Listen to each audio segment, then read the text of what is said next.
Watoto wa Butere Girls. Nyinyi watu kesi yenu ni ngumu sana. Mimi kama lawyer naona kesi yenu kesi yenu ni ngumu sana. Yaani mko na audacity ya kukejeli amri jeshi bila uoga.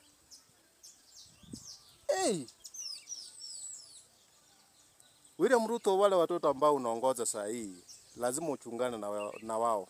Hawa watu wanaitwa majenzi hawa. Haki ya Mungu, William Ruto lazima uchungane na wao kabisa. Hawa watu kitu cha kwanza hawaogopi kitu. Ile kitu wanaogopaga tu ni percentage ya simu.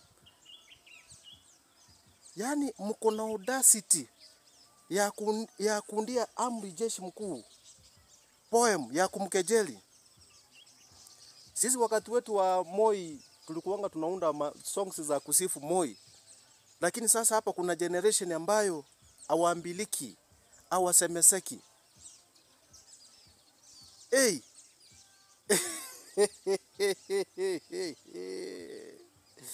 Nyinyi watoto wa Butere Girls, kesi yenu ni ngumu kuliko ya Nduta. Kesi yenu ni ngumu kuliko ya Nduta. Kesi yenu hatujui tutaongelea wapi. Amuogopi?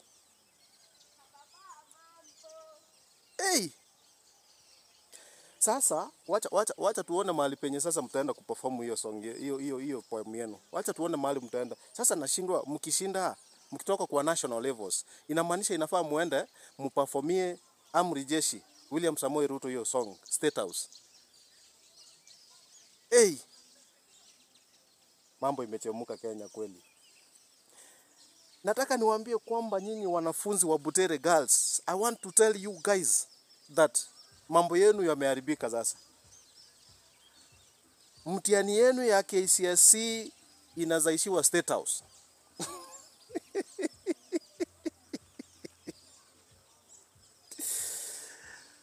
Farouk Kibet ndiye atakuwa na marking scheme. Farouk Kibet ndiye atakuwa na marking scheme.